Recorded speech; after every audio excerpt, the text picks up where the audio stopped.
በስመ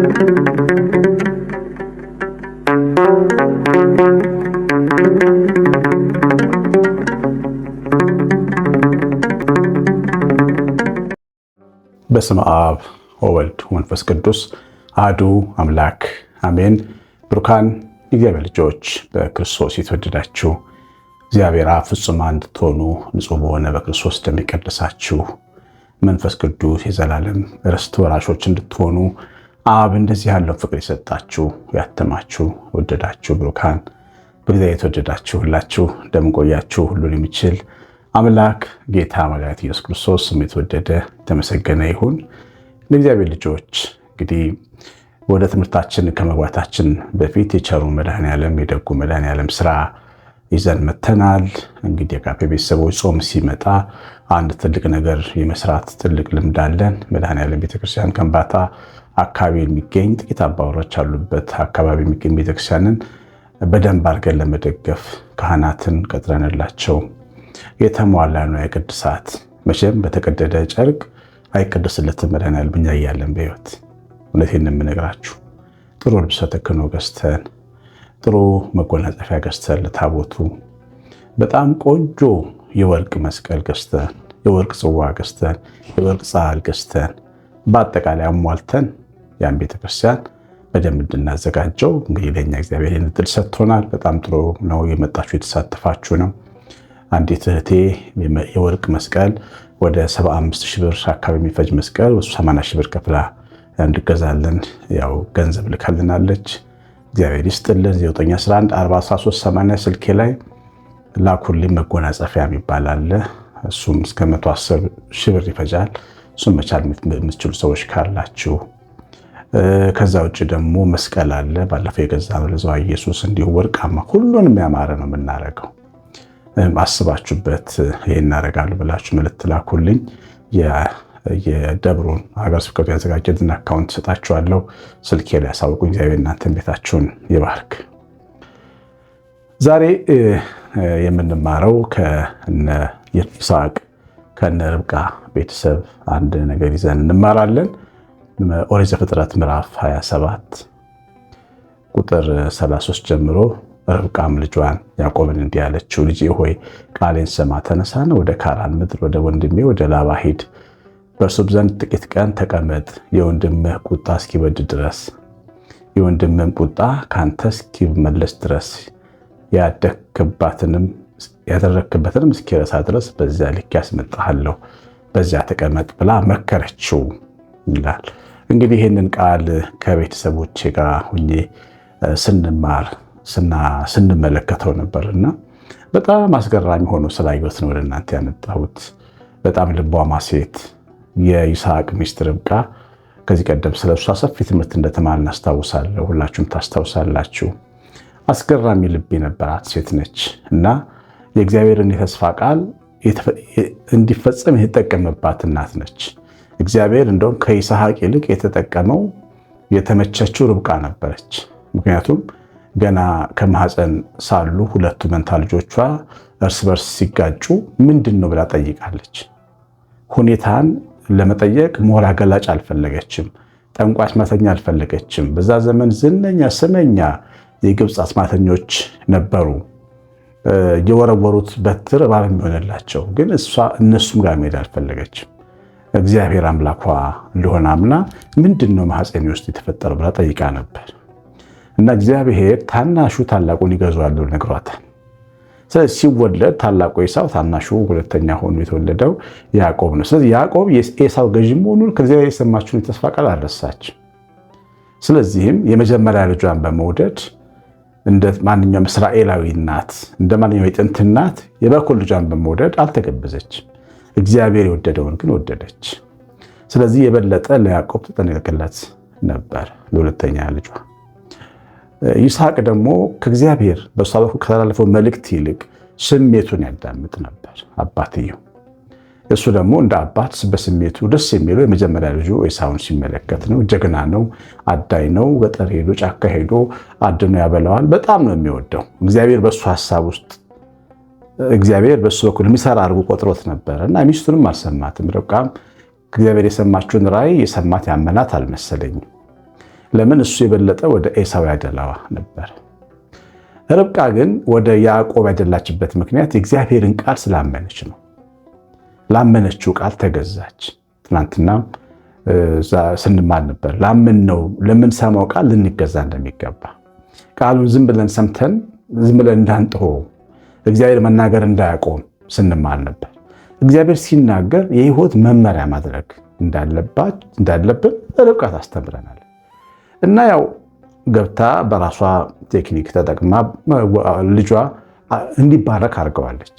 ያዕቆብ ግን ደግሞ ያ ችግር እንዳመጣም ተመለከተች።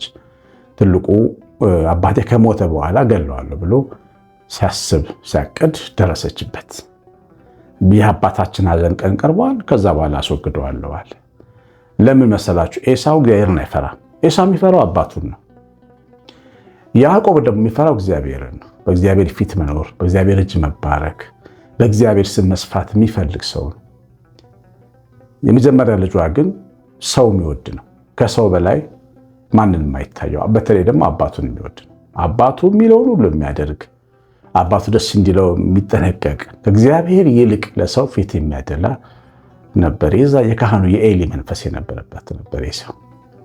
ስለዚህ አባቴ ከሞተ በኋላ ወንድሜን ገለዋለሁ ብሎ ያቅዳል እና እግዚአብሔር አለ ብሎ የማያስብህም ማለት ነው። ያውም የባረከውና የመረቀውን አባቱ የመረቀውን ለበረከቱን ገዢውን ያለውን ወንድሙን ለመግደል ነው የሚያቅደው። እግዚአብሔር በፊቱ እንዳልነበረ ታያላችሁ። ይህን ስትመለከት ሂድ ተደበቅ፣ የወንድም ቁጣ እስኪበርድ ድረስ አለችው። ዛሬ በዋናነት የዚህ ትምህርት መሰረታዊ ሀሳብ ቁጣ ይበርዳል ልንላችሁ ነው። እግዚአብሔር ይሄን ሊለን የፈለገው ቁጣ ይበርዳል። እገላችኋለሁ፣ አሳድዳችኋለሁ፣ አጠፋችኋለሁ የሚሉን ሰዎች ለእነሱ ወደ የመመለስ ግዴታ የለብንም። እነሱ ገላችኋለሁ ስላሉን ለእነሱ ሰይፍ ማንሳት የለብንም። ይህንን የሚያደረገ ሐዋርያ ነበራል። መጽሐፍ ቅዱስ ላይ ነበረ እኮ ማቴዎስ 26 ነው። ስምዖን ጴጥሮስ በጌቴሰማኒ ጌታን ልጆች ሲመጡ ጭፍሮቹን ሰይፉን መዘዘ እኮ ነው የሚለው ሊዋጋ። እዛ ጋር የሚነድ ቁጣ ነበር። ሰዎች የእሳት የችቦ መብራት ይዘው በታላቅ ቁጣ ኢየሱስን ለመያዝ መጥተዋል። የሚንቀለቀል ቁጣ ነበር ያኔ። እዛ ቁጣ ላይ ጴጥሮስ ተጨማሪ ሌላ እሳት ጨመረ ማለት ነው። እሳት ውስጥ ቤንዚል ጨመረ ማለት ነው። የማልኮስን ጆሮ ሰንዝሮ ቆረጠ። ጉዳዩ የሰይፍ ጦርነት እንዲመስል ይሄ ምንድነው? ቅዱስ ጦርነት የሚሉት ሙስሊሞች ምንድነው የሚባለው? ጂሃድ እንዲመስል ያ ጫካ በጦርነት እንዲታመስ፣ ከፍተኛ ተኩስ እንዲሰማ፣ የሰይፍ ስለት የሚቀላንገት እንዲበዛ በር ከፈተ ስምዖን ጴጥሮስ። ቁጣ እስኪበርድ ድረስ መታገስ ያስፈልጋል። ቁጣን በቁጣ መፍታት አደገኛ መሆኑን ጌታ አስተማረ። ተው አለው፣ ሰይፍህን ወደ ሰገባህ መልስ። ሰይፍ የሚመዙ በሰይፍ ይጠፋሉ። ያ ማለት በሚቆጡባቸው ሰዎች ፊት ይጠፋሉ ነው የሚለው። ብዙ ሰዎች ሰው የገደሉት በቁጣ ፊት ስለተቆጡ ነው። በበቀል ፊት ስላልታገሱ ነው። በንዴት ፊት ዝም ስላላሉ ነው እስር ቤት የገቡት፣ ወንጀል የፈጸሙት፣ ትዳራቸውን ቁርጥ አድርገው የፈቱት በቁጣ ፊት መቆም ስላቃታቸው። ይኸውላችሁ በቁጣ ፊት በብልሃት መኖር ያስፈልጋል። አንዱ ቢቆጣ አንዱ ዝም ብሎ ማሳለፍ አለበት። ጎንበስ ቀስት እንኳን ጎንበስ ካሉት ያልፋት ታውቃላችሁ። እግዚአብሔር ሕይወትን አስተማሪ አድርጎ ነው የሰራት። ከቀስት ምንድን ነው የምትማሩት? ሰው የቁጣ ቀስት ቢወረወርባችሁ ጎንበስ ብሎ ማሳለፍ ያስፈልጋል። በተለይ አለቆቻችሁ፣ ትልልቆቻችሁ፣ ባሎቻችሁ፣ ዘመዶቻችሁ፣ ታላላቆቻችሁ የሚጠቅማችሁ ሲቆጡ ዝም ብላችሁ ያሳሉ። ባዶ እልህ ባዶ እጅ ያስቀራል፣ ሌላ ሰይፍ ያመጣል። ኤሳው ተቆጥቷል፣ በትክክል ተበድሏል፣ ወንድሙ በድሎታል።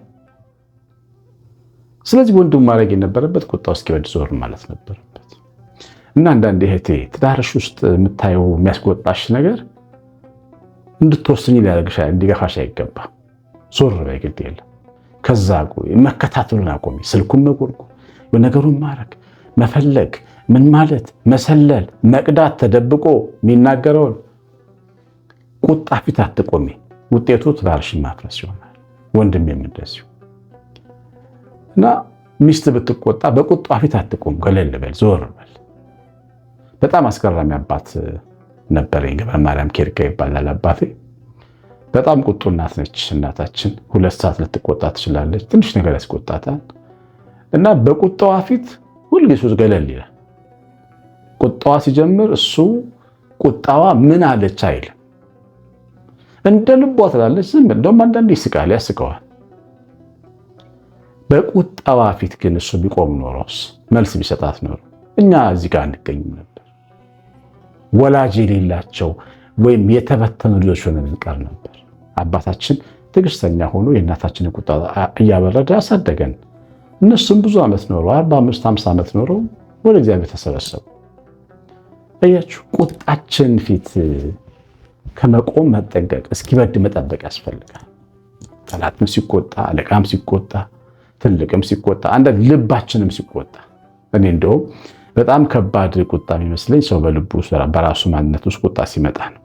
በልበል ሲለን፣ ወርውር ሲለን፣ ተበቀል ሲለን፣ ተቀየም ሲለን ልባችን ፈጽሞ ማንገምተው ሐሳብ እየመጣ በውስጣችን እንድንቀየም ስንቆጣ ረጋ ማለት አይደለም። መጀመሪያ ብዙ ጊዜ ተሳስተን ነው የምንገኘው ስናየው ማለት ነው።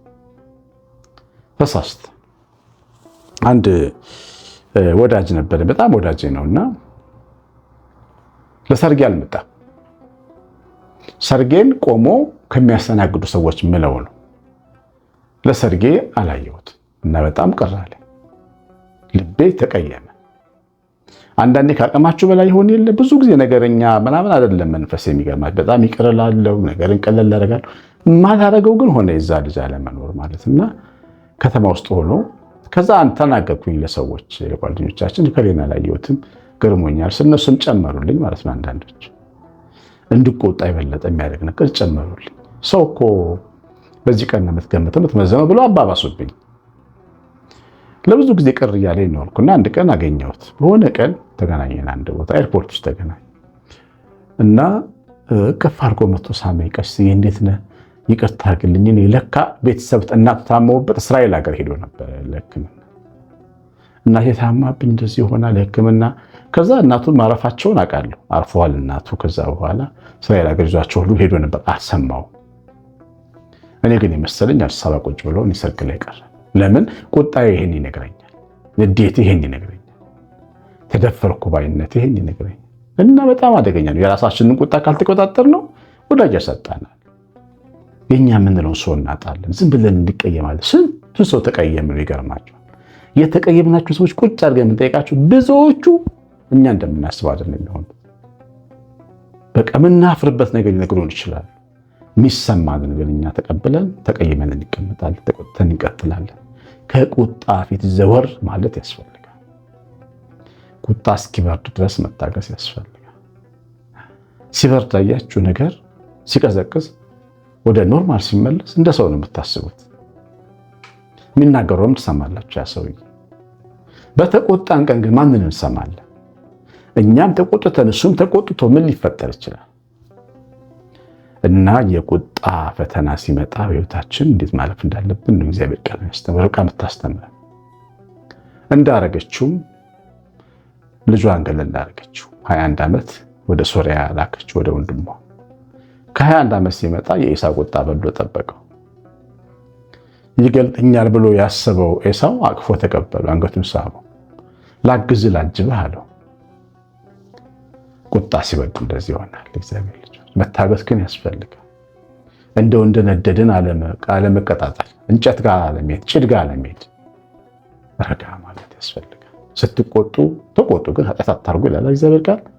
ተቆጡ እንደ ሰው መቼም፣ ግን ኃጢአት አትስሩ፣ ክፉ ቃል አትናገሩ፣ ክፉ ውሳኔ አትወስኑ፣ ጥቃት አትፈጽሙ። ስትቆጡ አትበቀሉ። ደግሞ ስትቆጡ ፀሐይ አይግባበት፣ ታረቁ። በቁጣችሁ ላይ ፀሐይ አይግባ። ሳትተኙ ሳይነጋ ባደረ ጊዜ እንደ ወይን እየተበላላ ነገር ይሆናል፣ ቂም ይሆናል። ሳያደር ይቅርታ ተጠያየቁ፣ ትቻለሁ ተባባሉ ይሆናል። ይሄ የሚሻለን ነገር ነው። የማይጎዳን ውሳኔ ነው። ይሄ ውሳኔ የሚጎዳው ኩራታችንን ነው፣ ግን ህይወታችን እንዳይሰበር ይጠብቀናል። እንዲህ ማድረጋችን ብናሳድረውስ፣ ብንቀጥልስ፣ ብንቆጣስ ጉራችንን እንጠብቃለን፣ ኩራታችንን እንጠብቃለን፣ ግን ህይወታችን ይበላል። እና ሁሌ በቁጣ ፊት ስንሆን ይህን እንድናስብ የርብቃ ህይወት ያስተምረናል። የሰማነውን በልቦናችን ጻፍልን። እግዚአብሔር ቸርነት፣ የጌታችን ኢየሱስ ጸጋና ብርሃን በቤታችሁ ይሁን። የቤታችን በረከት፣ የመላእክት ጥበቃ አብሮን ይሁን። ትምህርቱ ያላችሁን አስተያየት ጻፉ፣ ኮሜንት አድርጉ። የመድኃኔዓለምን ጉዳይ እንዳትረሱ አሳስቢያችኋለሁ፣ እንዳትረሱ። ቀሲስ አሸናፊ ገብረማርያም ነኝ። ሰላም